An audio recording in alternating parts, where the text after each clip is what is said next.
Tere kõigile! Meil on täna järjekordne live sarjast brändnimega Sina 100 laivi, kus me räägime erinevatel põnevatel teemadel, mis on seotud persoonibrändinguga.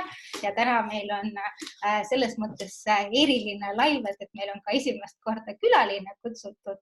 Et tuleb päris põnev vestlus ja millest me täna räägime.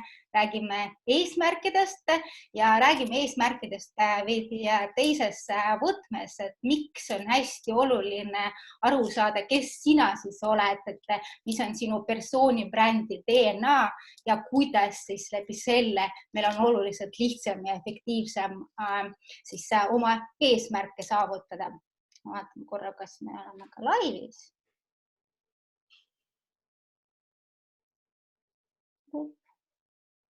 Ja, tundub, et oleme. Aga tore, siis me saame alustada, et kõigepealt äkki räägime natukene kokkulepetest veel, et kes on esimest korda meie laivis, siis te enam-vähem teate.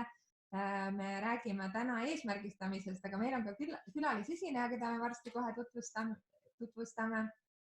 Ja kui teil küsimusi tekib, et siis te saate meile pidevalt neid sinna Facebooki kirjutada ja me loodame, et meie audio ja pilt ära ei kao. Kui ära kaob, siis palun andke meile teada, siis me saame kohe midagi ette võtta ja me teeme sellest ka salvestuse, et me pärast jagame teile linki.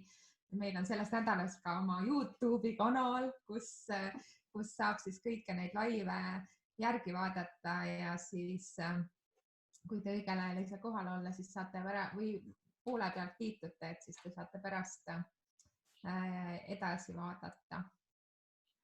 Aga Oleisi, äkki sa natuke räägid endast, sest meil võib-olla uusi kuulajaid siin. Ja, kui me ei ole võib-olla sinuga virtuaalselt kohtunud, siis mina olen Olesja Saue, mina olen aastaid juba praeguseks hetkeks tegelenud ettevõtlusega. Viimastel aastatel aitan erinevatel ettevõtetel, suurtel ja väikestel saavutada nende eesmärke läbi sotsiaalmeedia ja kasutada selleks persoonibrändingut. Olen goal marketingi strateegia ja koolitaja ja olen ka juhtimiscoach. Minu selline suur miks ma neid kõiki asju teen on see, et ma usun väga siiralt, et inimestes on tohutult palju potentsiaali, mida nad võiksid ja peaksid siis endast üles leidma ja ära kasutama. Ja ma usun, et persoonibränding on väga hea viis, kuidas seda potentsiaali kõigepealt üles leida. Ehk siis persoonibränding minu arvamusel toob väga hästi kokku sisu, millega tavaliselt tegeleb coaching, millega tagaliselt tegeleb eneseareng ja müügi ja turundust, et kuidas siis sinu unikaalne sisu ja sinu persoonibrändi DNA-d panna ilusasse pakendisse nii, et see kõnetaks ka sinu kliente. Ja minu väga pikaaegne kirg on olnud müük ja turundus. Mina olen pika korporatiivmaailma taustaga erinevates väiksemates ja suuremates rahvusvahelistes ettevõtetes töötanud ja siis nüüd natuke alla 2 aasta tegelenud ettevõtlusega, nii et aitan siis täna väiksemaid ja suuremaid ettevõtteid õnnestuda müügis ja turunduses ja Oleisiaga me saime tegelikult tuttavaks alla 2 aasta tagasi. Ja detsembris andsime koos välja raamatu persoonibrändingust sellise. Nii et meil on selline väga põnev teekond koos olnud, et me oleme mõlemad rohkem praktikud, ehk siis räägimegi sellest persoonibrändingust väga palju selles võtmes, et kuidas see meid aidanud on ja miks see meie jaoks nii põnev teema on, et me sellel teemal koolitusi oleme teinud ja ka raamatu kirjutanud. Aga meil on täna hoopis põnevam teema see, et meil on külalisesineja esimest korda meie laivide jooksul ja meil on täna külas Veiko. Veiko, äkki sina räägid endast ka natukene? Tervist! Ja kõigepealt mul on väga hea meel, et Evelin ja Oleisia mind üldse kutsusid oma laivi. Ja ma ei teadnud, et ma olen esimene. Väga äge. et ja no mis ma enda kohta oskan öelda, et ma olen ka ligi 20 aastat toimetanud siis ütleme siis juhtide ja juhtimise arendamise valdkonnas. Et minu jaoks selline väga oluline märksõna, mis kõiki minu tegevusi läbib, on juhtimiskvaliteet. Ja taust on mul siis psühholoogiast. Ma olen ennast täiendanud psühhoteraapia valdkonnas ja siis viimati nüüd ka coachingu valdkonnas. Ja samamoodi pean podcasti, et podcasti nimi on Juhtimiskvaliteet on konkurentsieelis. Olen seda teinud juba pea 4 aastat, iga nädal, tulge kuulake. Et ja viimase märksõnana ma vaatan, et Olesja, sa oled pannud siia juhtimisraamatut. Ja, et praegu ma kirjutan oma podcastide põhjal ka raamatut, et see on väga põnev protsess ja mõnes mõttes on ta palju keerulisem, kui ma algselt arvasin ja samas ka palju ägedam. Nii et ma loodan küll, et no ma ei hakka mingid veksleid välja andma, millal see võib ilmuda, aga ma loodan, et ilmub varsti, lähiajal. Väga äge, aga äkki sa räägid natukene, Veiko, sellest raamatust meile? See on lihtsalt meile jaoks nii põnev teema, vaata, me oleme väga siuksed raamatuusku. Ja no vaata, te olete ise ka raamatu välja andnud, eks ju, et selles mõttes mul on väga suur austus kõigi vastu, kes on raamatu välja andnud. Ma arvan, et ma saan nüüd nagu paremini aru, mida see tähendab, eks ju. Et mida ma teinud olen, on see, et mul on circa 180 podcasti, eks ju, tehtud nüüd. Mis tähendab seda, et ma olen rääkinud siis 180 inimesega, kellel on seal keskmiselt, noh, ütleme 10-15 aastat, mõnel rohkem, mõnel vähem, juhtimiskogemust. Ja kui sa nüüd kokku võtad seda, eks ole, siis see on üle 2000 aasta juhtimistarkust. Et selles mõttes, kui sa korrutad need läbi, eks ju, aastad siis nende inimestega. Ja mis sealt nagu välja koorub, on väga huvitav, et sealt koorub välja nagu muster. Et mis asjad siis nagu inimestel nagu päris juhtimiskogemuse taustal siis on toiminud ja mis ei ole toiminud, eks ju. Et no mis asjad on need, mis on nagu edukuse aluseks kinnitust leidnud ja mis mitte. Ja kui ma neid mustreid hakkasin nagu välja tooma ja ma tegin lausa siukse mindmapi, no ma ei tea, kuidas eesti keeles, mida see tähendab, kuidas seda nimetada, mindmap. Me oleme kasutanud mõttekaart, aga see ei ole kindlasti 100% see. Jah, aga põhimõtteliselt nagu, et see metoodika on siis, et sa paned erinevad nagu teemad omavahel nii-öelda seostesse ja siis sealt kerkivad välja sellised tuumteemad või peateemad. Ja mida ma siis tegin oligi, et sellest 180 episoodist võtsin neid tarkuse teri ja panin lihtsalt seina peale ja sealt koorus välja 10 sellist nii-öelda peateemat, mille ümber siis kõik need koondusid, need alamteemad. Ja siis tekkiski 10 peatükki, eks ju, raamatule. Ja siis põhimõtteliselt see on siis selline nagu kondikava ja siis mina pean sinna liha ümber nagu kirjutama ja seda tegema siis natukene selliseks terviklikumaks ja juurde tooma ka.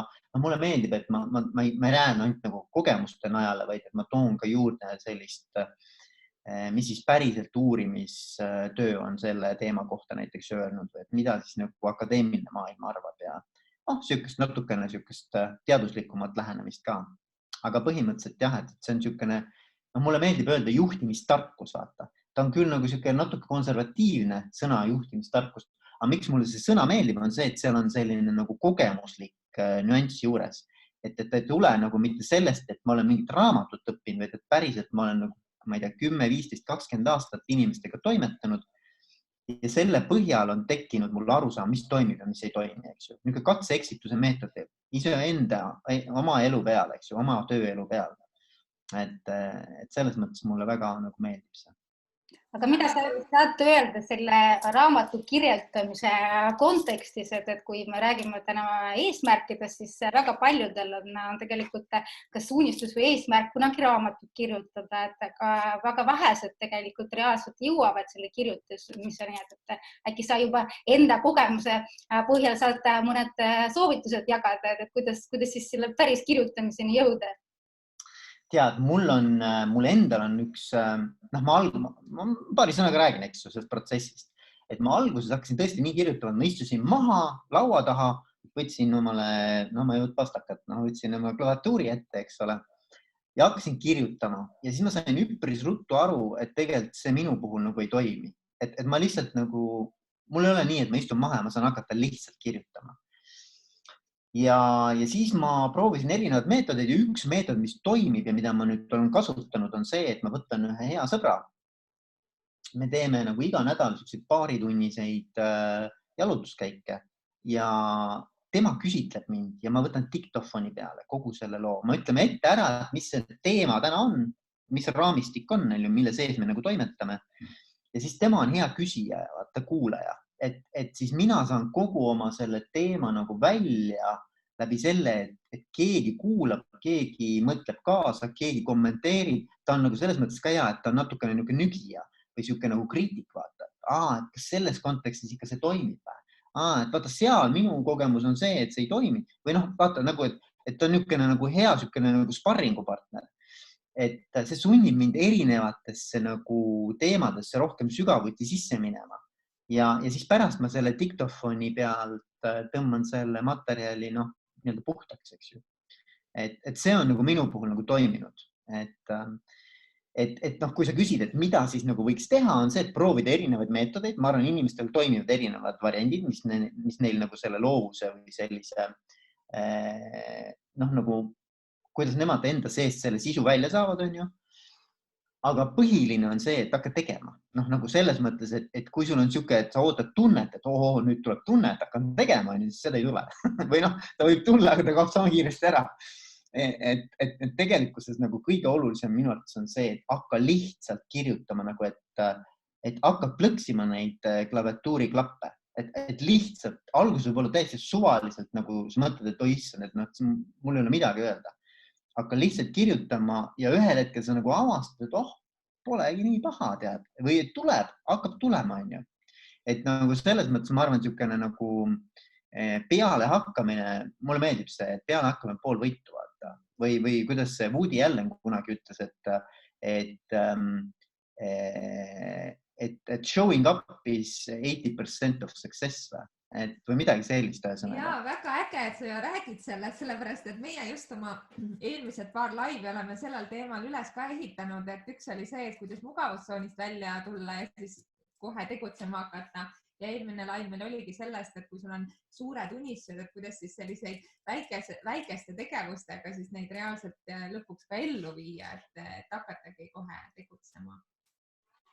Ja see on tegelikult see põhjus ka, et miks me täna nendest eesmärkidest räägime, sellepärast, et kui sul eesmärk ei ole, siis ei olegi tegelikult mitte ükski eesmärk saavutatav, sest et sul ei ole neid lihtsalt, on ju. Ja räägime natukene võib-olla üldiselt eesmärkidest ja siis me saame Veikoga jälle edasi siin arutada, et me Veikoga tegelikult saime tuttavaks jaanuaris Olesiaga, et meie olime just oma raamatu välja andnud ja Veiko võttis meiega ühendust, meil oli ka au tema podcastis osaleda, nii et väga tore oli. Et meil on nüüd tore sind jälle vastu meie juurde laivi kutsuda. Tore, et sa jälle siin oled.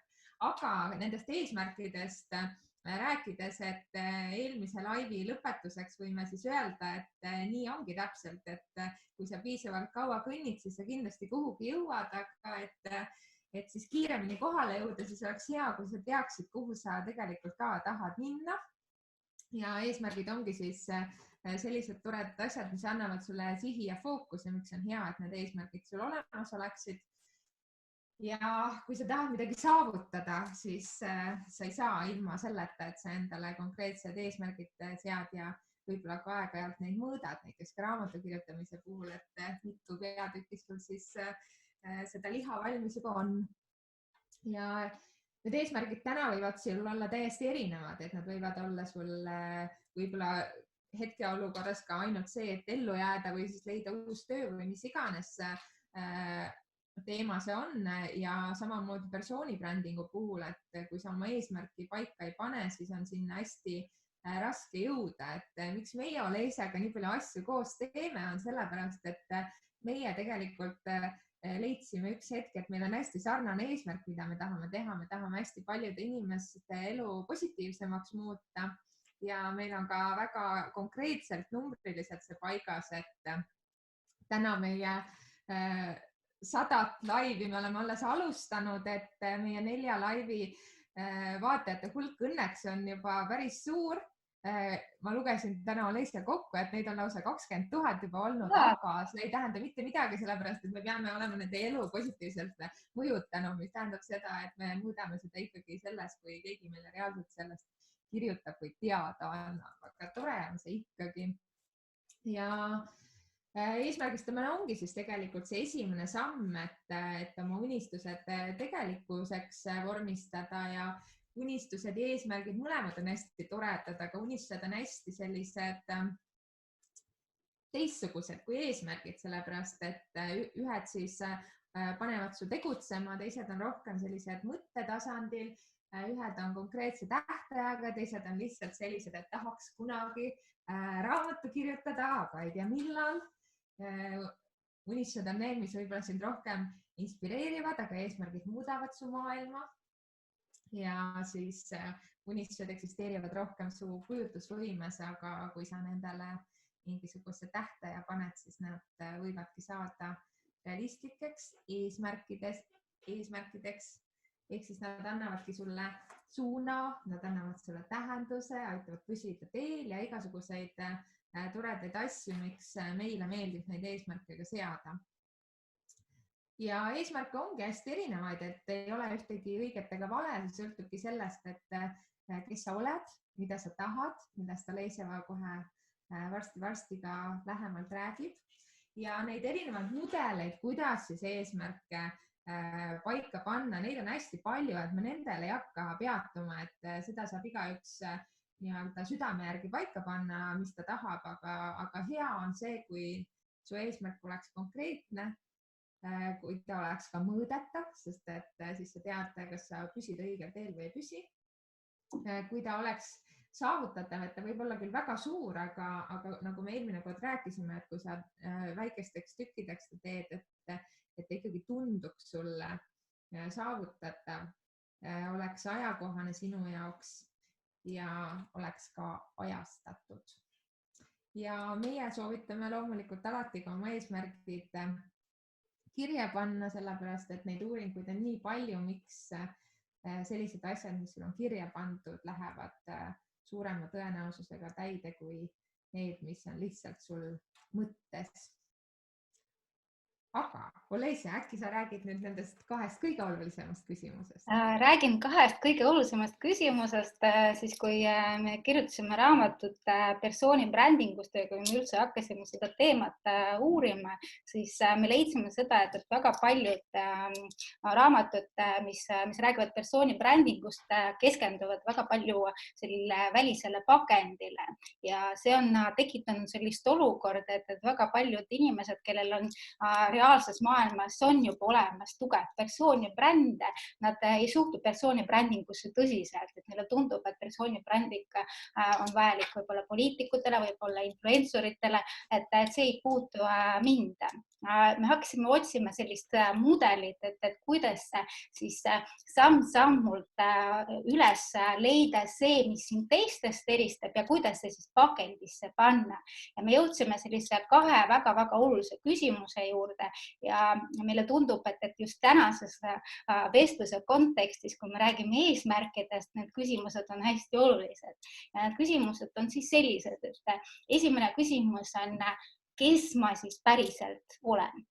Ja kui me mõtleme selle küsimuse peale, siis alguses tundub, et justkui mis siin vastata on, et see on ju selge, kes ma olen, aga reaalsus on see, et me tänapäevases maailmas oleme väga tihti justkui kaotanud iseennast, et meil on, meie Eveliniga saame nagu naiste kontekstist rääkida, aga ma usun, et Veiko on nõus, et ka meestel on selliseid identiteedikriise päris tihti, et naised väga tihti, kui nad just lapsega koju jäävad, hakkavad mõtlema selle peale, et kes ma siis päriselt olen, et mul on nii palju erinevaid rolle, mul on nii palju erinevaid funktsioone, mul on justkui nii palju erinevaid eesmärke, aga kas see on ikkagi see, kes mina siis päriselt olen, et kes ma siis olen selle taga, et ma olen ema, ma olen abikaasa, ma olen partner, ma olen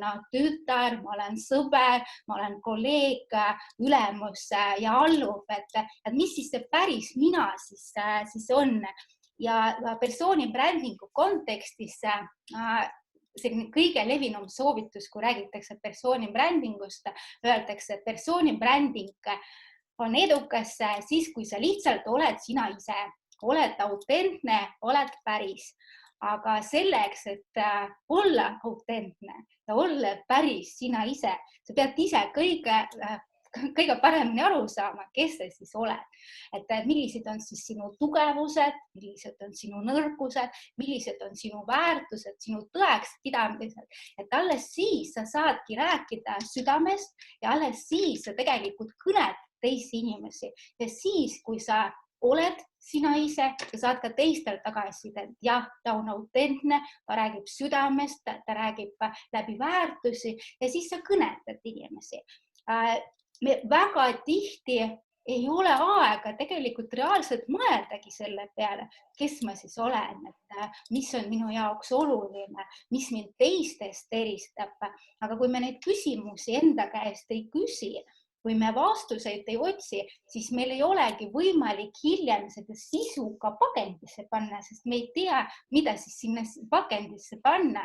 Ja ma ise olen kogenud ise seda, et olles turundaja, ma teadsin väga hästi, kuidas panna pakendisse iseennast, aga mul oli probleem just nende erinevate mudelide ja rollide vahel leida see fookus. Ja see fookus on hästi oluline ka persooni brändingu kontekstis, et sa ei saa kõnetada kõiki, sa pead leidma just neid oma inimesi ja siis sa räägid nendega, sa räägid enda jaoks oluliste asjadest ja siis sa kõnetad teisi inimesi. Ja teine küsimus, mis minu arust on otseselt seotud selle esimese küsimusega ja samuti väga-väga oluline ja otseselt on seotud sinu eesmärkidega, mida siis mina päriselt tahan. Sest eesmärke me oleme harjunud, et meil on väga palju eesmärke ja mõtleme, et need oleks justkui meie omad. Et lõpetame kooli, lähme ülikooli, saame mingit head töökohta, siis leiame meest või naist ja saame lapsi, ostame maja või autot. Need tunduvad, et need ongi meie eesmärgid. Ja kui me saavutame neid eesmärke, siis me oleme justkui õnnelikud. Aga me jällegi unustame küsida enda käest, kas see on ikkagi see, mida mina siis päriselt tahan. Kas minu jaoks on selline ühiskonna poolt paika pandud edukuse ja õnnelikkuse mudel töötab või mitte. Ja kui me ei oska vastata nendele küsimustele, ei oska ka võib-olla mõelda selle peale, et küsida enda käest küsimusi, et kes ma siis olen ja mida ma täpselt tahan, siis me olemegi selles nagu orav-rattas, et me justkui kogu aeg jookseme kuskil, isegi kui meile eesmärgid on paigas, siis kui me lõppkokkuvõttes sinna jõuame, siis me alles avastame, et okei, saavutasin seda eesmärki ja kuidas ma ennast tunnen, tegelikult ma ei ole õnnelik, et mis siis peaks muutuma. Et kui me vastame nendele küsimustele ja siis meie eesmärgid tulevadki nendest küsimustest ja vastustest nendele küsimustele, siis me naudime ka seda kogu protsessi ja siis on oluliselt suurem tõenäosus, et me jõuame ka õigete eesmärkideni. Ehk siis meie arusaam sellest, et kuidas siis peaks eesmärke sõnastama, ongi selline, et proovi aru saada, kes sa siis oled, mida sa siis päriselt tahad, siis sellest sul tulevad väga konkreetsed, selged ja sinu enda eesmärgid.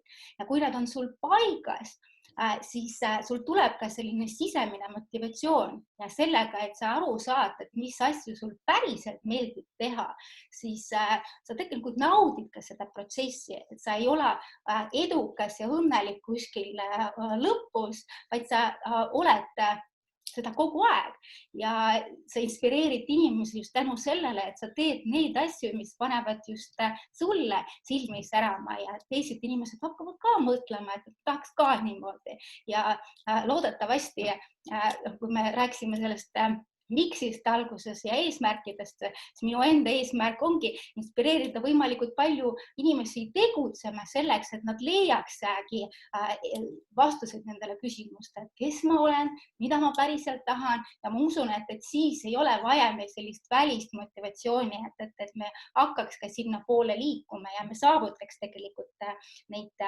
eesmärke. Ja siin kohas nagu võiks mõelda selle peale, et meil võivad olla suured unistused, aga me kunagi ei hakka liikuma, me ei liigu nende eesmärkide poole. Miks?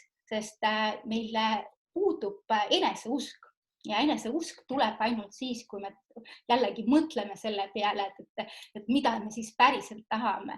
Mida suurem on see meie eesmärk ja miks, seda suurema tõenäosusega ta tegelikult ka torgib meilt tagant ja me tahame seda teha, me tahame järjest rohkem mugavustsoonist välja astuda, sest see on oluliselt tähtsam meie jaoks kui lihtsalt uus auto või uus maja või uus töökoht ja selge, et eesmärkid ongi tegelikult nagu selline hapnik meie unistuste jaoks, ja eesmärkide saavutamine minu jaoks ongi võimalik ainult siis, kui sa päriselt usud iseendasse, siis kui me hakkame tegema sellist väga lihtsat protsessi, et mis on sinu unistus, paneme seda eesmärgiks, paneme konkreetsed kuupäevad, millal sa seda ära teed, siis selgub, et ükskõik kui suur see eesmärk ei ole, sul on võimalik enamasti 10 sammuga jõuda sellise konkreetse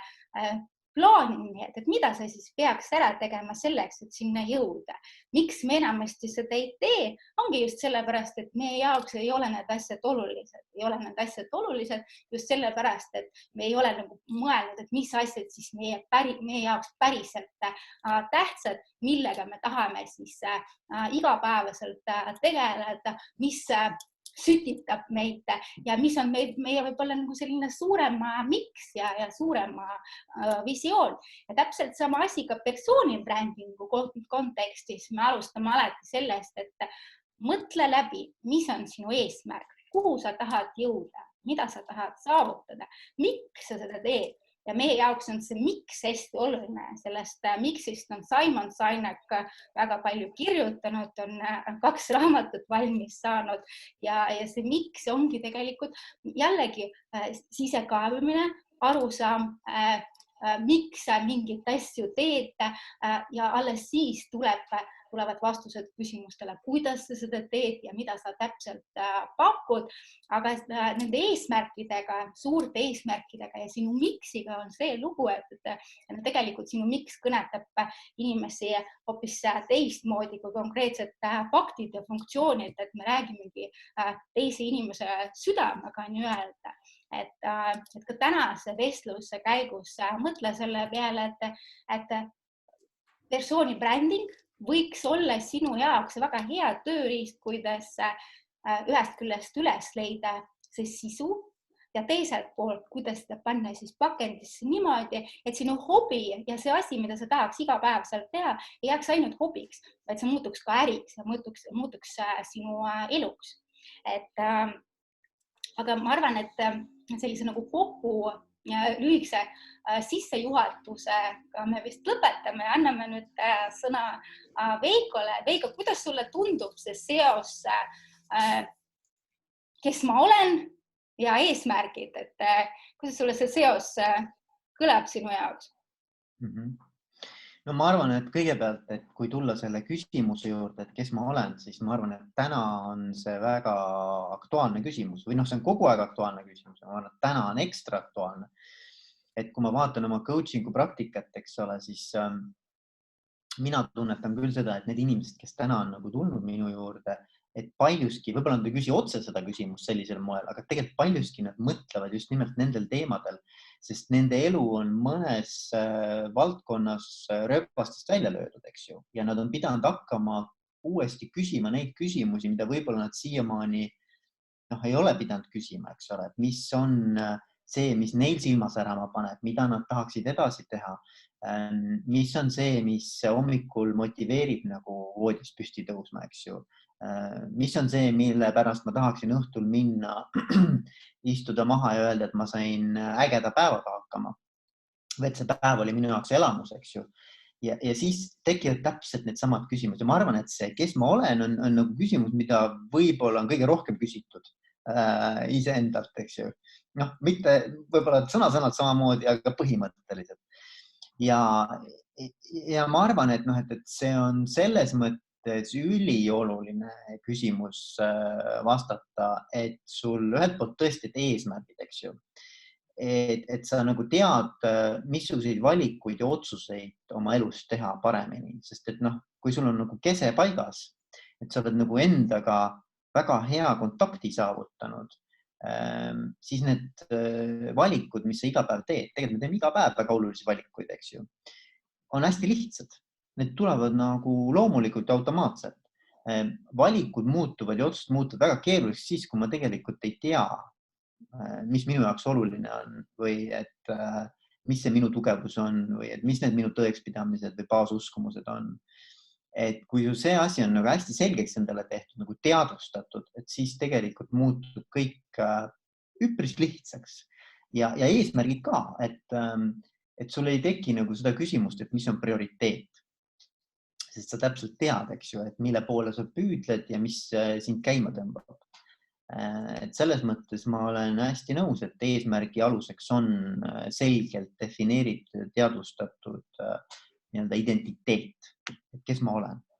Ma ei tea, kas sa mäletad, Veiko, aga eelmine kord, kui me kohtusime ja sinu podcastis, siis me rääkisime ühest uuringust, mis me enda raamatus ka välja tõime, et tegelikult täna on kuskil 85% hinnanguliselt inimestest, kes ei ole rahul oma praeguse tööga või sellega, millega nad tegelevad. Et kuidas sa selles osas vaatad, et kas sul on mingisuguseid soovitusi, mida inimestele anda, et kuidas siis saada aru, et kes ma siis olen või mida ma siis tegelikult tahan, et see tundub kuidagi nii selline levinud probleem.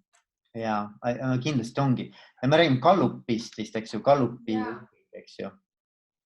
No ta õnneks ei ole ainult Eesti, ta on selles mõttes, et kui sa vaatad, see on tegelikult nagu suhteliselt nagu ülemaailmne teema.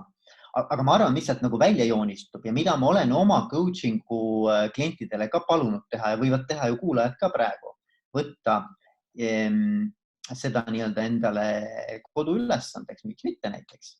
Hästi lihtne asi, et pane iga oma tegevuse kohta, mida sa teed, võtta näiteks nädalane periood, pea sellist nagu listi ja seal on 2 tulpa. Üks on see, et mida ma pean tegema ja teine, mida ma tahan teha. Et kõik asjad, mida sa ette võtad, loomulikult me ei räägi siin, kui sa lähed tualettruumi, eks ole, see ei ole oluline. Aga põhimõtteliselt kõik asjad, mis sa nagu ette võtad, kirjuta sinna ülesse ja pane ühte või teise tulpa, et mis sinu jaoks tundub, et ma tegelikult ka päriselt tahan teha ja teine asi, mida ma pean tegema. Ja see joonistub üpris selgelt välja, et mis sinu selline nii-öelda nagu eelistused on või et kus su nagu energia voolab, et me võime teha näiteks asju väga hästi, mis meile üldse tegelikult ei meeldi teha. Me oleme õppinud ära tegema mingisuguseid taske, kus me oleme väga head ja meile töö juures antaksegi neid juurde, sest me oleme väga head selles, aga tegelikkuses pärast nii-öelda tulles töölt koju, me tunneme, et me oleme energiast tühjad. Ja ma arvan, väga hea näide nagu tegevustest ja teemadest, mis sinu jaoks sobivad, on need, mis tegelikult sulle pigem annavad energiat. Et kui sa sellega tegeled, ta võib isegi olla nagu mingis mõttes nagu kurnav, nagu ütleme nagu füüsiliselt näiteks kurvav, trenn näiteks, eks ju. Aga sa pärast tunned, et sa tegelikult nagu energiast pakata või see annab sulle nagu mingi uue hingamise. Ja mul on näiteks podcastidega. Ega ma see podcast ei teeks 180, kuna mulle ei meeldiks. Et selles mõttes, et näiteks mina saan alati energiat sellest, kui ma lähen inimesega kohtumisest ära. Et nagu ma ei mäleta ühtegi vestlust, kus oleks nii olnud, et ma lähen sinna kõrgema energiatasemega, kui ma sealt ära tulen. Ma olen alati nagu saan nagu hea süsti, nagu see laksu sellest. Ja ma arvan, et see on hea näide, et pange kirja, et te näete ise nagu mustvalgelt paberi peal ära, et mis on need asjad, mis teid käima tõmbavad ja mis on need asjad, mis pigem nagu tõmbavad energiast tühjaks, eks ole. Ja samamoodi võib inimestega teha. samamoodi inimesed, et kes on need inimesed sinu ümber, on ju, kes sulle tegelikult nagu annavad energiat, inspireerivad, motiveerivad, tõmbavad käima ja kes on need inimesed, keda sa pigem nagu tunned, et noh, hea meelega nagu ei puutuks kokku või noh, kui peab, siis nagu miinimum, eks ole. Et samamoodi nagu, et sa pead endale valima, et kellega sa nagu aega veedad, kes need inimesed ümber on, eks ju. Kas sul on endal tulnud see niimoodi loomulikult või sa oled ise ka sarnase ülesande läbi teinud? Ma kunagi tegin seda, kui ma ei eksi, see oli Mare Borgi ühel koolitusel, ma tegin seda kunagi ja minu jaoks oli see ka silmi avav. Et selles mõttes see on niisugune hästi lihtne, üli lihtne, aga annab sellise hea kiki, et noh, näed ära, et kuidas sul asjaga on. Ja kui sa näed, et sul töö juures näiteks on üle poolte asjade, millega sa tegeled, on pigem ma pean, siis noh, tasub küsida, et noh, kas see roll, eks ole, kas see roll nagu on päris see, millega ma nagu peaksin tegelema. Aga kuidas sulle tundub, et kui me räägime ettevõtte kontekstis, siis kui oluline on see, et iga töötaja teaks, kes ta on, et äkki on seal see oht, et saab teada, kes ta on ja läheb siis sealt ettevõttest minema, et mis siis saab? Ettevõte on investeerinud sellesse, et inimene oleks teadlikum, aga tulemus on see, et ta jääb töötajast ilma. Ja. No mulle meeldib siin mõelda niimoodi, et see on samamoodi, vaata, ma mäletan, kes seda ütles, on ju, et kas see oli nii, et finantsdirektor küsib nagu juhatuse esimehe käest, et kuule, et koolituskulud on nii kõrged, et mis siis saab, kui me nagu koolitame need inimesed ära, nad lähevad minema ja siis juhatuse esimees küsib või tegevdirektor küsib, et aga mis siis saab, kui me ei koolita, nad jäävad, eks ju. Et see on nagu, noh, mingis mõttes on see selline, ma arvan, nagu pseudoprobleem, et minul oleks, tegelikult peaks ju hea meel olema, kui inimene leiab oma kutsumuse, et ta saab aru, mis teda nagu tegelikult käima tõmbab ja ta siis saab ka sellega tegeleda.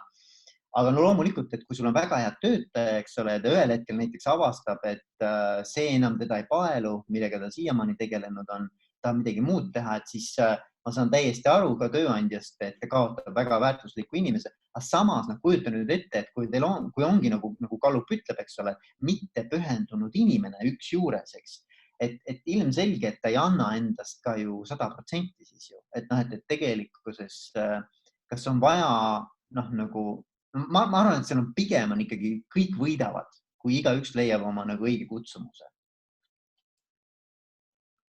Ja me tegelikult Oleisega oleme paar korda teinud sellist harjutust, et inimesed, kes väga küsivad selle teema kohta, et mis siis saab, kui inimesed päriselt ära lähevad, et kui sa mõtledki, et oletame, et sul on 85% või paremal juhul võib-olla 40% ainult, kes ei ole oma tööga rahul ja kui sa mõtled, et nad on nii palju vähem produktiivsemad ja kui sa siis suudad tegelikult asendada need töötajatega, kes on produktiivsed ja kellel meeldib seda tööd teha, et siis on ettevõttel ju nii palju paremad tulemused ka, et kui inimesed annavad endast 100% või mõni 120%. Ja mulle tundub, et siin on veel üks nüanss, vaata, et tegelikult on, ütleme, praktikas on pigem nii, et on mingid asjad, mis inimesele selles rollis ei sobi. Et ütleme, et nagu enamus või lõviosas sellest ameti, mis iganes see ametikoht siis on, eks ole, see on selline standardiseeritud ametikirjeldus, eks ju, et siis lõviosa nendest asjadest inimesele meeldib ja tal tuleb see hästi välja ja ta saab hakkama. Aga siis on mingid asjad, kus ta nagu failib, eks ju, ja ta ei taha nendega tegeleda, need ei tule tal hästi välja. Ja siis minu arvates on nagu väga vastutustundlik selle töötaja poolt öelda juhile ka, et kuule, et ma hea meelega tegelen oma selle tugevustega nagu 100%, jätame selle 20-30%, mis mul nagu üldse nagu hästi välja ei tule ja ma ei taha tegeleda, et leiame kellegi, kelle jaoks see on selline silmis särama panev asi, on ju. Et mulle tundub, et natukene sellist nagu rollide siis paindlikku käsitlemist ka vastavalt sellele, mis on selle rollitäitja enda tugevused. Et seda rohkem nagu kasutada. Ma saan aru, et kui masstöökohad, see on väga keeruline, eks ju. Aga kui sul on ikkagi sellised üksikud töökohad, siis tegelikult see on nagu väga võimalik. Sest mõne jaoks tõesti need asjad, mis teise jaoks ei sobi, on just nimelt see, mis tõmbab teda käima, eks. Et natuke nagu sellist, no inglise keeles on job crafting, ma ei tea, kuidas see eesti keeles on, aga noh, põhimõtteliselt, et sa seda rolli ja ametit nagu kujundad vastavalt selle inimese loomuomastele tugevustele. Väga põnev ja siis üks teine uuring, mida me tegelikult ka oma raamatut kirjutades, me vaatasime neid nii palju läbi, aga üks oli siis see, mis rääkis, sina vaata puutud nii palju tegevjuhtidega ja üldse juhtidega kokku, et kui vähe tegelikult juhid teavad ka oma töötajate, et isegi nagu osad võtmetöötajate kohta, et mis need tõsised tugevused neil siis on, et need nagu nendesse oluline on ka süveneda tegelikult. Muidugi. Sest jah, et kui ma panen ennast nii-öelda nagu tööandja positsiooni, siis mind ikkagi kõigepealt huvitab, et see töö saab tehtud, eks ole.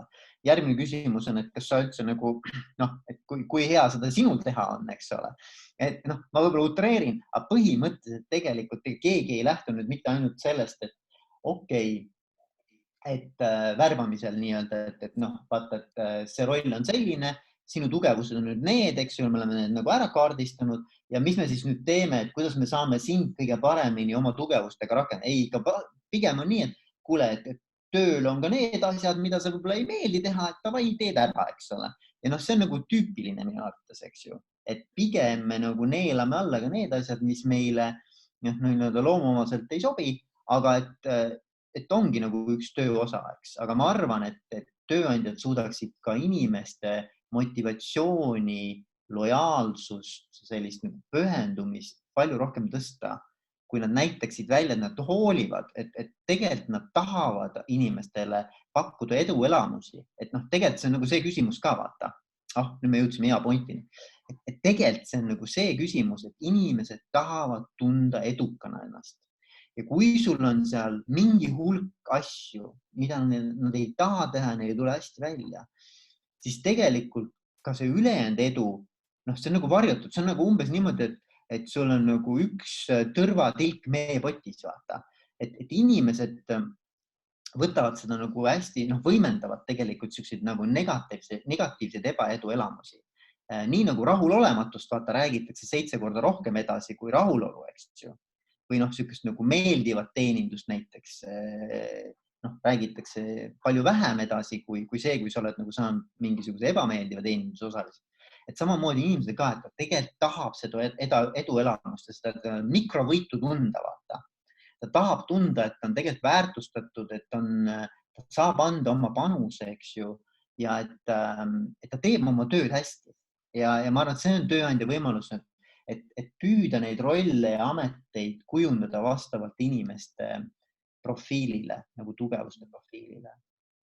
Väga põnev. Aga kui me tagasi tuleme nende eesmärkide juurde, et kuidas sul endal on eesmärkidega, et kui tihti sa neid sead või kuidas sa neid üle vaatad või on sul mingisugune oma selline häkk, mida sa tahad jagada teistega?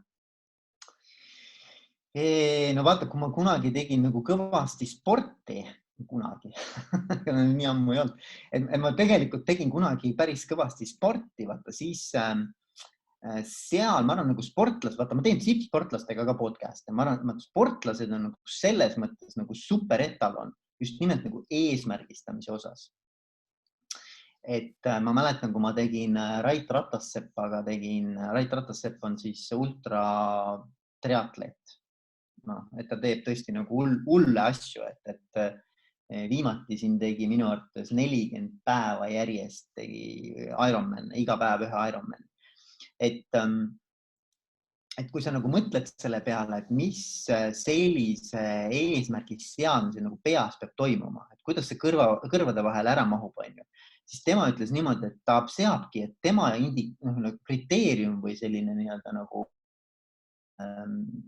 tunnus, et on piisavalt kõrge tal eesmärk, on see, et ta alguses ise ei usu sellesse või ta ei suuda seda alla neelata isegi. Ja mul on raske seedida ära seda. Aga siis ta hakkab vaikselt nagu seda mõtet veeretama, lisaks ta hakkab tegema niisuguseid trenne ja niisuguseid nagu proovikivisid, mis annavad talle julgust ja eneseusku juurde, et see on päriselt võimalik. Niisugused väiksed sammud sinna poole. Ühel hetkel ta ütleb, et ma usun seda ja et ta liigub selles suunas.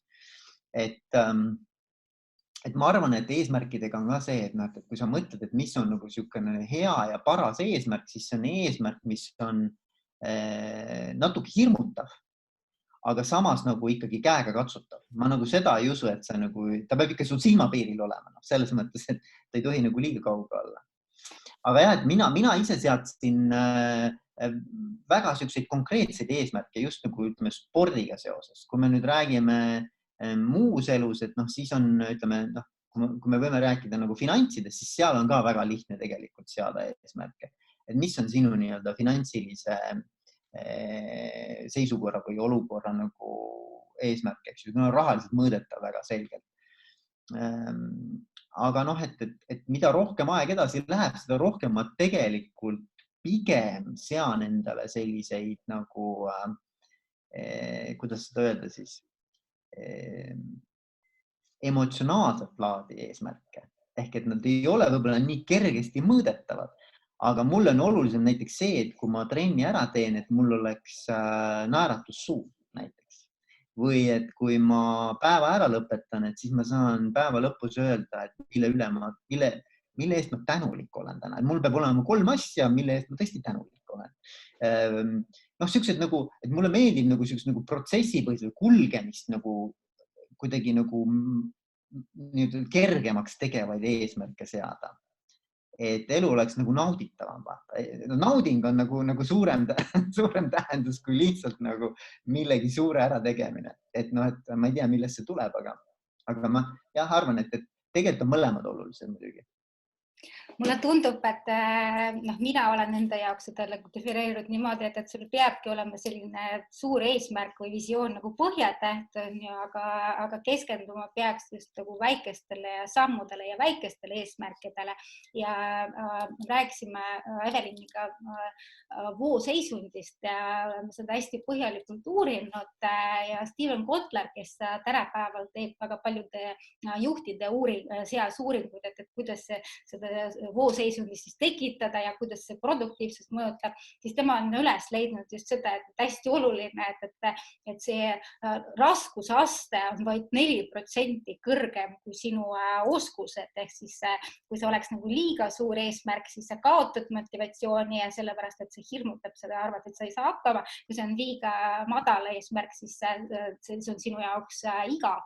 Aga just selles nagu vooseisundi puhul on ka jällegi hästi oluline see, et sa saad aru, kes sa oled ja sama oluline on ka see, et sa naudid seda tegevust, et see harjutus, mida sa varem andsid, ma arvan, on väga hea ka selle kire ja üles leidmiseks. On küll. Ja vooseisund on muidugi hea, selles mõttes see on nagu hea selline kontseptsioon, mida silmas pidada, et sul oleks et see nii-öelda sinu oskuste ja kompetentside tase oleks siis natukene võib-olla alla selle challenge'i või selle väljakutse, eks ju. Ja alati, mul on ka, vaata, et te kindlasti mäletate ka seda tunnet, kui te läksite eksamit andma, vaata. Kergelt selline, tahaks WC-sse aeg-ajalt või niisugune natukene niimoodi kõhuks keerab, vaata. Et nagu ma arvan, et see on nagu siuke õige tunne, vaata, et kui sul on väike siuke nagu kerge siuke, see ei ole stress, aga see on niisugune nagu erutus, heas mõttes erutus vaata sees, et siis on nagu õige, ma arvan. Et siis on nagu õige emotsioon. Või näiteks, kui ma lähen esinema, siis mul on niimoodi, et mulle meeldib teha mingisuguseid kiireid füüsilisi liigutusi, näiteks trepist üles alla joosta enne või midagi teha, et sa keha nagu sellise nagu pumpid, ennast nagu ülesse niimoodi, et sul on nagu mõnus siuke energia sees on ju. Et mul on seda vaja selleks, et olla seal ka, seda välja anda niimoodi. Et siuke, ja minu jaoks on ikkagi esinemine ükskõik, see võib olla teema, kus ma olen alati nagu juba võib-olla 10, 20, 30, 100 korda rääkinud, ikka on esinemine see, mis tõmbab kuidagi käima. Ja ma arvan, et sellepärast mulle meeldib seda teha ka. Sa rääkisid enda puhul sellistest emotsionaalsetest eesmärkidest, et kuidas sulle tundub, et kas ettevõtte kontekstis on kunagi võimalik jõuda sellise olukorrani, et meil ei ole nagu kindlad nagu mingid sellised numbrilised eesmärgid, vaid me panemegi paika sellised emotsionaalsed eesmärgid nii töötaja kontekstis kui ka võib-olla klientide kontekstis. Ja mis siis sinu arvates muutuks? Ja see on hea küsimus. See on selles mõttes hea küsimus, et ma näiteks töötan praegu ühe ettevõttega või ütleme pigem ettevõtte juhiga ja omanikuga, kus on 2 peaeesmärki. Üks on töötajate õnneindeks ja teine on klientide õnneindeks. Ja loomulikult on neil ka kõrval majanduslikud või nii-öelda siis finantsilised eesmärgid. Aga see selge arusaamine on see, et see põhjus ja nii-öelda tagajärg seos on, et kõigepealt on töötajad õnnelikud, kes teevad kliendid õnnelikuks, kes omakorda on nõus maksma selle teenuse. Et see fookus on ikkagi seal, et tegeleme number 1 oma tiimiga, nagu töötajatega. Ja siis see kandub üle sealt klientidele, mis siis kandub omanike rahakottidele. Ja mulle meeldib see mõtteviis. Ma ise siiralt usun sellesse, et see täpselt nii tegelikult toimibki. Eriti, kui me räägime sellises valdkonnas, nagu mis on teenindusega seotud. Et kui sa küsid, et kas see oleks võimalik, ma arvan, et see on vägagi võimalik. Aga vaata, küsimus on selles, et see seos ei ole see ei ole niimoodi, et täna vajutan nupule, töötajad on kõik õnnelikud, siis kohe on see mu rahakotis näha. See on ikkagi väga pika vinnaga teema, vaata. Natuke siuke organisatsioonikultuuri ülesehitamise teema, eks ju. Et ma arvan, et ta võtab aega ja paljudel omanikel ja juhtidel ei ole seda patience, ütleme, neil ei ole seda kannatlikkust, vaata, et sellega tegeleda. Et kuna seal ei ole kohe üks-ühest siukest jõuõlga, eks ju. Aga muidu ma usun küll ja tegelikult neid ettevõtteid on, võib-olla ettevõtteid, kes seda ütlevad, et töötaja on kõige suurem vara. Neid on väga palju, aga kes päriselt selle järgi töötab, on vähem, aga ikkagi on. Ja ma arvan, et see on kindlasti teema. Eriti teeninduses, ma arvan, et see on väga teema. Kui me räägime persoonibrändingust, siis meie Eveliniga usume ka seda, et persoonibränding on väga oluline just ettevõtete puhul, sest kui ühest küljest ta aitabki selliste tööandja brändi reaalselt luua, efektiivselt luua, sest inimesed samastavad rohkem inimestega, kui nad näevad, et kes siis selle ettevõttes töötab. Et samuti on nad persoonibränding ja inimeste isiklikud brändid on hästi olulised ka müügi ja turunduse kontekstis, sest kui me usume sellesse tootesse, me usume sellesse teenusse, ettevõtlusse, siis me olemegi kõige parimad müüjad. Ja justkui meile tundub, et persoonibränding ongi selline hea tööriist selleks, et keerata seda statistikat veidi teistsuguseks, et kui mida teadlikumad on töötajad, et mis siis kes need siis on ja mis neid õnnelikuks teevad ja siis kui teiselt poolt ettevõte oskab seda teadlikult kasutada enda huvides, siis lõppkokkuvõttes võidavadki kõik sellest. Võidab inimene, kes on ise õnnelikum, või võidab ettevõte, kui tal on efektiivsed töötajad ja otse loomulikult võidavad ka kliendid, kes saavad siis sellist head tunnet ja head teenust. Ja. Ei, töötaja ja üleüldse persoonibrändi teema on igas kontekstis, ma arvan, oluline. Et selles mõttes, et võib-olla see termin on uus, eks ju, persoonibränd, aga ma arvan, et see teema iseenesest on ühel või teisel moel ju kogu aeg olnud üleval, eks ju. Kõik need ju suured Kreeka-Rooma filosoofid, eks ju, küsivad, et neid samu küsimusi. Ja ma mõtlesin ka, et kui ma tulin teile siia podcasti või laivi, et mismoodi mina seda persoonibrändingut või ütleme küsimusele, kes ma olen vastaks või mida ma selle kohta oskan ise öelda. Teie olete ju profid, eks ju. Mina siin lihtsalt heietan teiega. Aga et ma arvan, et üks asi, mis mind aitab mõelda sellest, ilma et muutuks väga abstraktseks või selliseks et see on mingi niisugune pilvedes asi, eks ole, on see, et tegelikult sa oled see, mida sa teed. Vaata, et mulle meeldib mõelda niimoodi, et praktika on tõe kriteerium. Et sa võid öelda, et ma ei ole suitsetaja, aga kui sa suitsetad, siis sa oled suitsetaja, vaata. Ehk et kui sa ühel hetkel päriselt ei ole suitsetaja, siis sa enam ei suitseta ka. See on paradoksaalne värk selles mõttes, et kui su identiteet on, et sa oled sportlane, siis sul ei teki küsimust, kas ma lähen täna trenni või ei lähe, sest et sa oled see, on ju. Ja siis sa oledki sellepärast, et sa teed trenni.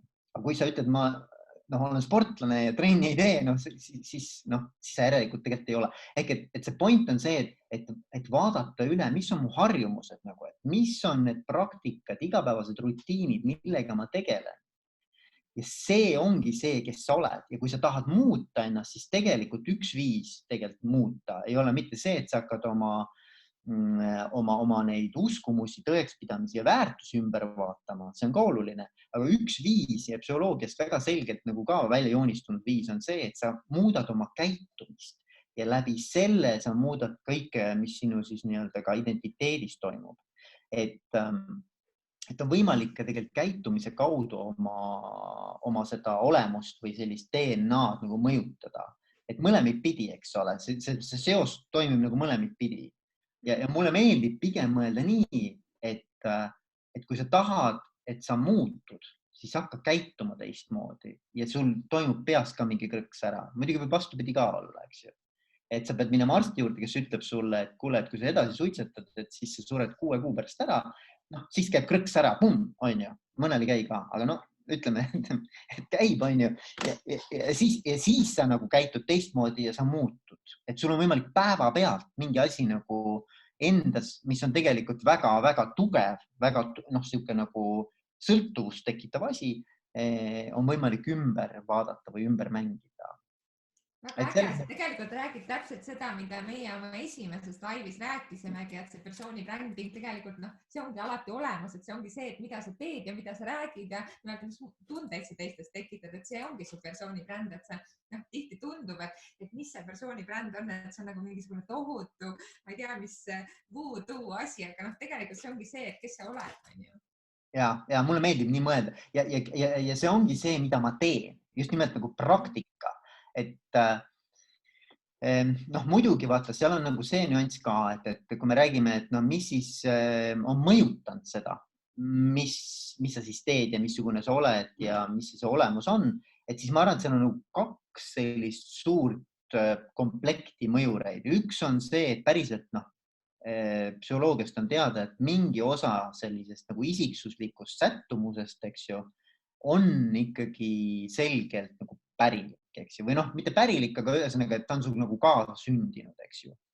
Et mingi osa nagu sinu sellisest, ütleme siis nagu olemusest, eks ju, on nagu määratletud isiksuse joontega ja need on ajas suhteliselt püsivad omadused. Et väga, nad natukene muutuvad, aga mitte liiga palju. Aga siis üks teine osa ja mulle meeldib vähemalt mõelda, et on suurem osa, on see, mis on meie kontrolli all puhtalt. Ehk et kus keskkonnas me oleme, milliste inimestega me suhtleme, millised on need kultuurilised normid ja väärtused, eks ju, mis meid ümbritsevad, eks ju, milline on olnud meie peresuhted, kus ma olen üles kasvanud, kes on mu lähedased olnud, oluliselt lähedased inimesed, lapsevanemad, eks ju, mismoodi nendega on nagu suhted olnud. See kõik tegelikult nagu aitab sul aru saada, kus sul on tulnud need alususkumused ja tõekspidamised, mis sind täna siis ühel või teisel moel toimetama panevad. Aga selle juures on minu arvates üks ülioluline nüanss, et seda on võimalik muuta. See on kõik see, mida sa saad muuta ja see on minu arvates hea uudis. Nagu, et inimene ei pea olema kinni oma minevikus. Et sa võid täna otsustada, et ma muudan ennast. Ma ei ole enam suitsetaja. Sa tegelikult võid seda teha. Palju raskem on tegelikult täna öelda, et ma ei ole enam introvert, eks ole. Kuigi eks seal on ka omad nagu sellised nüansid, eks ju, aga see pigem on isiksuse joon, eks. Aga sinu tegelikult jätkates seda just introverdi ja näidega seoses mulle tekkis selline küsimus, et tänapäeval tänu sotsiaalmeediale persooni bränding on tegelikult muutunud teistpidi nagu oluliseks, et siis kui internet ei olnud, siis me ei olegi füüsiline bränd, et kui sa tegid oma tööd hästi, siis sa kasvatasidki tuntust ja siis sinu juurde tuldi ja paluti, et sa esined esined konverentsil või annad intervjuud või kirjutad artiklit, siis praegu on meil kõigil on olemas võrdne sotsiaalne platvorm, siis see persooni brändingu selline nagu pakendi pool nagu muutub justkui nagu olulisemaks. Ja samas tekibki selline paradoks, et inimesed, kellel on juba tugev persooni bränd, väga tihti näen, et just juhid, coach'id, mentorid, kõik, kellel on ju selline väga tugev persooni bränd füüsilises maailmas olemas, nad pelgavad seda persooni brändingu teemat, et nagu miks ma pean olema nähtav, miks ma peaks ennast eksponeerima, et miks ma peaks ennast turundama ja müüma. Aga samas tänapäevas maailmas on see hästi oluline, sest kui sa ei ole nähtav, siis sind ei eksisteeri ju tegelikult teiste inimeste jaoks. Võtame praegu meie seda kriisi ja olukorda, et sa võid olla väga tugev persooni bränd, aga kui sa ei ole nähtav Zoomis, siis sisuliselt ei ole olemas ja mis siis juhtub 2 kuu pärast, et inimesed ei mäletagi enam, et kes see siis oli. Kuidas sulle tundub, et just nüüd coach'ina ja psühholoogina, et kuidas sellest üle saada, et mida sa soovitaks inimestele, kel on see väike selline vastuolu? Ja ma saan aru, mis sa küsid. Sa küsid seda, et inimestel on võib-olla mingi selline siuke väike nii-öelda nagu pelgus sellise müügi ees või enese müügi ees või eksponeerimise ees, eks ole. Et see on kuidagi natukene nagu võib-olla tundub natukene mage või siuke nagu, et see ei ole päris see, mida ma tahan tegeleda, eks ole. Aga ma arvan, et sul on selles mõttes jällegi õigus, et kui sind ei ole Facebookis või sotsiaalmeedias või kuskil mujal, et siis tegelikult sind ei eksisteeri ka ja see on paljuski tegelikult õigus, eks ju. Aga mina olen kuidagi lahendanud selle küsimuse niipidi, et mulle ka ei meeldi ennast müüa. Tegelikult kellele müüa, ma ei oska ka öelda, eks ole, seda on võimalik teha erineval moel, aga kui me räägime sellisest nagu tavapärasest, et võtad telefoni, helistad ja ütled, tere, mina olen Veiko siin ja ma tahaks nüüd nagu rääkida, millega ma siin tegelen, eks ole, et tahad äkki mult koolitust osta. Mulle see asi ka ei meeldi, eks ju. Või kas või sotsiaalmeedias rääkida, et mina olen Veiko, tulge minu koolitusele. Mulle see ka väga ei meeldi, eks ju. Aga ma arvan, mis on nagu nüanss ja kuidas sellest nagu üle saada, on see, et sa tegelikult pakud päriselt ka inimestele väärtust. Et sa müüd hoopis nagu nõuandlikult või sa müüd nii, et sa tegelikult annad inimestele niisama, ilma midagi vastu ootamata, midagi, mis on neile kasulik või väärtuslik. Tundes ise sealjuures ennast väga hästi, sellepärast, et see ongi sinu nii-öelda tugevus või sinu nii-öelda amploa, eks ju, kus sa tunned ennast nagu kalavees. Ja siis inimesed saavad ise valida, et kas see neid kõnetab, ei kõneta. Kui kõnetab, nad võtavad ise sinuga ühendust ja nad tulevad juba selle mõttega, et nad tahaksid juurde seda head nõu või seda head nii-öelda väärtust. Et mina ei tunne nagu, et see oleks nagu müük nagu halvas mõttes, kui üldse saab rääkida müügist kui halvast asjast, eks ju. Mul on tegelikult suur austus müügimeeste vastu, aga või need LHV müügipoisid, kes on seal, olid vähemalt kaubanduskeskustes, eks ole. Et tegelikult mul on suur austus, see ei ole lihtne asi. Ma tõesti nagu siiralt kabu maha, et vägev. Aga et kui rääkida, et kuidas seda teha niimoodi, et inimestel oleks hea tunne sees, siis ma arvan, et see ongi läbi selle, et nad ise tunnevad, nad pakuvad nendele inimestele väärtust, vaata. Et sa ei müü, vaid sa tegelikult aitad neid inimesi. Mina küll mõtlen nii, et ma teen podcasti selle mõttega, et äkki üks inimene, kes seda kuulab, nendest tuhandetest, eks ole, saab mingisuguse tõuke sellest nii-öelda heli audio salvestisest, eks ole. Ja tal tekib mingisugune hoopis teine väärtus elus läbi selle, et ta sellest ühest ideest kinni hakkas. Ja sellest juba piisab minu jaoks. Et ma nagu kuidagi, et ma nagu, kui sa küsid, kuidas seda üle saada, siis ma julgustaks inimesi jagama väärtust, milles nad on väga head. Jagama seda nii palju, kui nad saavad, nii paljudes kanalites, kui nad saavad. Ja pange tähele, õiged inimesed jõuavad teieni tagasi kaarega. väga äge, sest et see ongi ju see persooni brändingu mõte, et sa ei teegi seda nii-öelda sellise klassikalise müügivõtmes, vaid see ongi see, et sa jagadki väärtust, eks ole. Aga nii kahju, kui see ka pole, meie aeg hakkab otsa saama, kuigi meil on nii põnev siin olnud, et kas sa äkki, Olesja, võtad kokku selle meie tänase jutuajamise natukene, ma panen jälle meie Veiko, kas on võib-olla paar sõna veel lõpetuseks öelda, et mida me võib-olla ei ole osanud sinu käest küsida ja mida sa tahaksid, et meie tänased kuulajad võib-olla kaasa võtaks tänasest vestlusest? Ja no ma arvan, üks teema, mis on läbi jooksnud, aga millel võib-olla võiks veel nagu rõhuda veel, on see, et ikkagi väga teadlik olla, et sellest, et milliseid uskumusi ja selliseid tõekspidamisi ja väärtusi ma omaks pean, et nagu vaadata endale, vaata, üks teema, mida ma alati nagu coachingus ka nagu rõhutan, on nagu tagasiside. Mina väga hindan tagasisidet. Ma arvan, et tagasiside on nagu arengu üks kõige tugevamaid mootoreid. Ja ma arvan, persooni brändigu puhul ka, vaata, inimestel ikkagi on mingid asjad, milles nad on pimedad, heas mõttes, nad ei näe enda juures neid asju või ei oska näha või ei taha näha. Ja see on see koht, mida nimetatakse siis pimedaks alaks, eks ole, enda juures. Ja see koht, mida tegelikult sa saad teiste inimeste tagasisidest kõige paremini aru, kui sa seda päris kuulad, eks ju. Ja nüüd on küsimus, et sa pead nagu enda käest ka küsima, et kas see on see, kes ma tegelikult nagu tahan olla, kas ma tegelikult olen selline, kas ma tahaksin midagi enda juures muuta. Ja võt siis sa saad nagu valida, eks ju, kui sa saad teadlikuks, milline sa oled läbi selle, et keegi on sulle nagu peegel tagasiside mõttes. Siis sa saad nagu küsida, et okei, aga milline ma siis tegelikult päriselt tahan olla.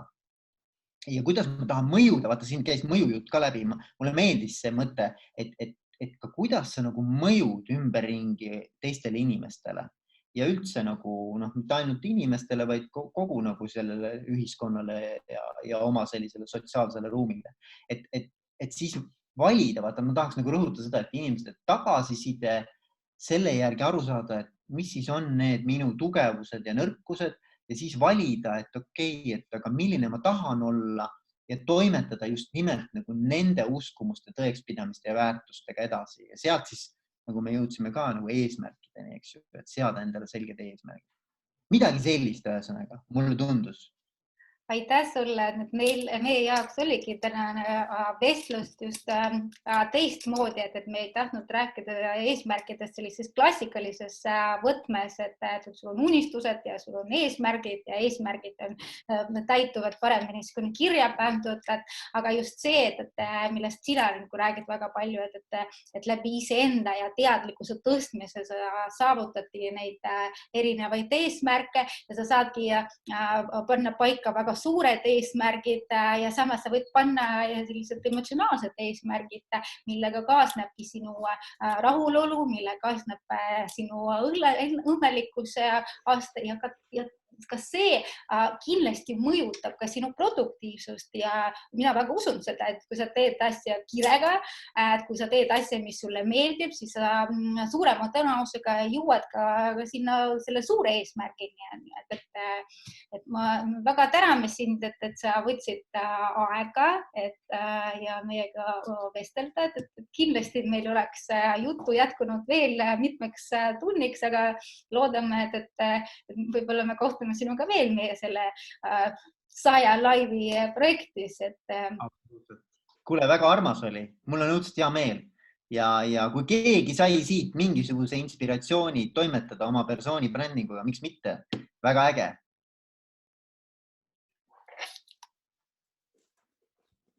Nii.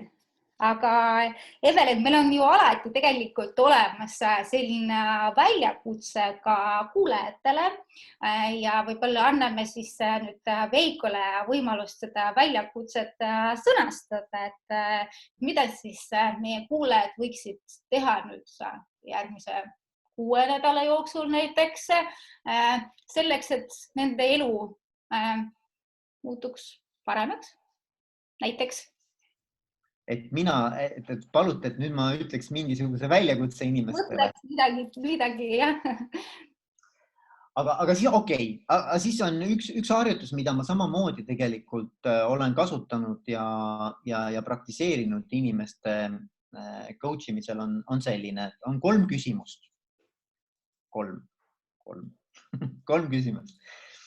Esimene küsimus on, et milles ma võiksin potentsiaalselt olla maailma parim? Kõlab nagu uhkelt, eks ole, kõlab võib-olla natukene nagu klišeelikult, aga võid ka küsida nii, et mis on minu kõige suurem nagu loomuomane tugevus. Aga mulle meeldib ikkagi see, et milles ma potentsiaalselt võiksin olla maailma parim, eks ju. Listi kõik asjad ära, pane kirja. Teine küsimus on, et mis paneb mul silma särama, nagu et mis on need asjad, nagu, mis tõesti nagu tõmbavad mulle energia üles, annavad mulle sellise hea tunde ja ma teeksin isegi siis, kui ma mitte midagi selle eest ei saaks. Et ma teeksin, üks teine küsimus, mis samat asja nagu adresseerib, on see, et kui sa saaksid homme 1 000 000 eurot, et siis millega sa oma päevi sisustaksid, eks ju. Et mis on see, mis sind tegelikult nagu hoiab käimas? Kirg, eks ole, mis see kirg on? Ja 3. küsimus on, et mis on need asjad, millega sa kõige rohkem saad väärtust pakkuda? On see siis klientidele, on see, ma ei tea, ühiskonnale laiemalt, aga mis on need asjad, mida ülejäänud seltskond nagu väärtustab kõige rohkem sinu tegevuste juures või et millega sa kõige rohkem suudad nagu inimestele pakkuda nagu heaolu või elukvaliteeti kasvu, et mille eest nad oleksid nõus ka midagi maksma. Vaata. Küsimus on selles, et kas seal on piisavalt väärtust, et sa saad nagu raha ka selle eest küsida. Ja vaata, need 3 asja nüüd, nende ühisosa või selline nii-öelda nagu kokkupuutepunkt on see sinu sweet spot, nii-öelda see, kus sa tegelikult oled nagu kõige vingem tegutseja. Ja ma arvan, võib-olla persoonibrändingu mõttes võib ka mõelda, et see on nagu see sinu siukene nagu essents, kus sa nagu heleda leegiga elad, eks ole. Et võib-olla on niuke üleskutse lõpuks. Väga põnev ja ma loodan, et need, kes kuulevad meid ja kes vaatavad meie laivi ja hiljem võtavadki aega ja otsivad vastuseid nendele küsimustele. Et mina olen ise ka otsinud vastuseid nendele samadele küsimustele ja tuleb seal väga palju põnevaid asju, et kindlasti tasub sellega tegeleda ja just persoonibrändingu seisukohast on see essence ja see siirup ongi sinu persoonibrändi DNA, mida sa saad panna õigesse pakendisse ja mis siis hiljem sinu ideaalseid kliente kõnetab ja sa saad seda teha autentselt ja loomulikult ja sa ei peagi justkui müüma, sest sa jagad väärtust ja teed seda, mis sul päriselt silmad paneb särama. Täpselt samamoodi nagu Veiko teeb podcast'e ja meie Eveliniga teeme ka neid laive just sellepärast, et meile meeldib nendest erinevatest teemadest rääkida, põnevate külalistega vestelda ja me usume, et see aitab inimestel just nende eesmärkidest võib-olla paremini aru saada ja annab ka inspiratsiooni sinna poole liikuma hakata.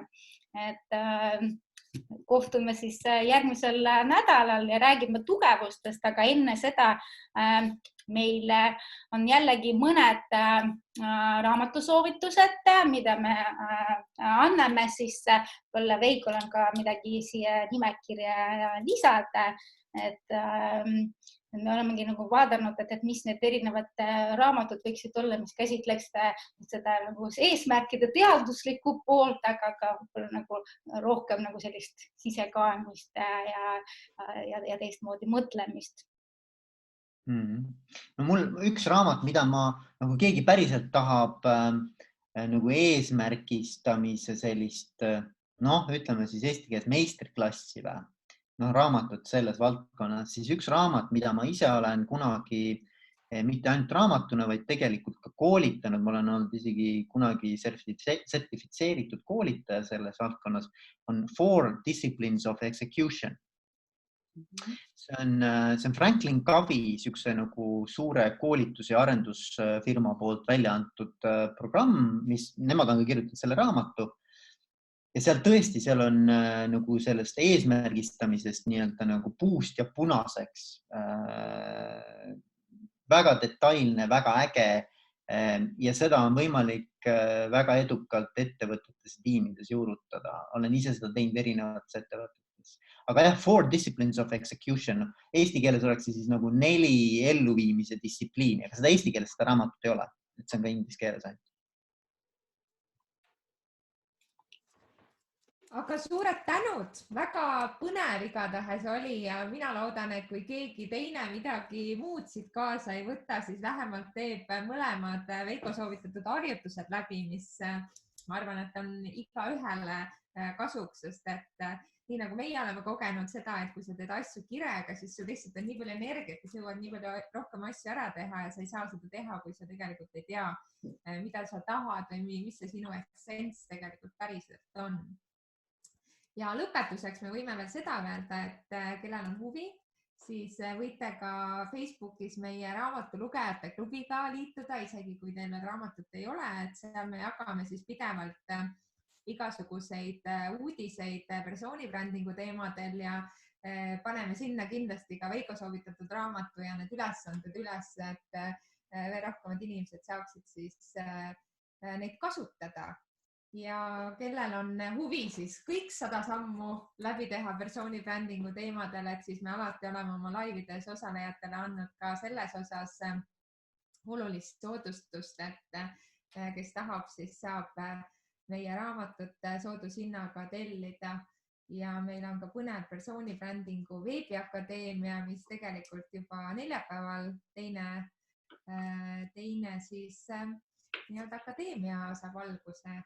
Et see on siis sellisest 7 nädalast ja 7 moodulist koosnev seminarisari, kes tunneb, et ainult raamatust ei piisa, tahab rohkem teadmisi selles vallas, siis me Oleisiaga hea meelega oleme teie vastutuspartneriteks need 7 nädalat ja loomulikult seal on erinevad teemad, aga kes ei saa teatud kuupäevadel osaleda, saab siis neid ka pärast salvestustena järgi kuulata, nii et see võimalus on ka olemas.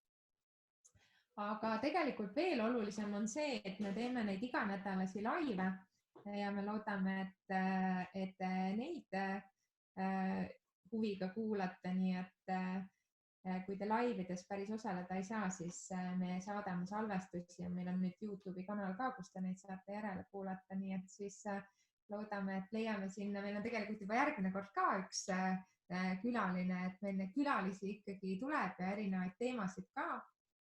Ja kindlasti 100 teema raames võib-olla kutsume Veikogi tagasi veel, et sul on neid teemasid ka päris mitu, mis teemadel veel vestelda. Nii et suured tänud meie poolt. Armas, väga armas, aitäh teile! Aitäh sulle! Ja teistega siis kohtume jälle nädala pärast. Siis me räägime tugevuste teemadel. Aga toredat õhtut kõigile! Ciao!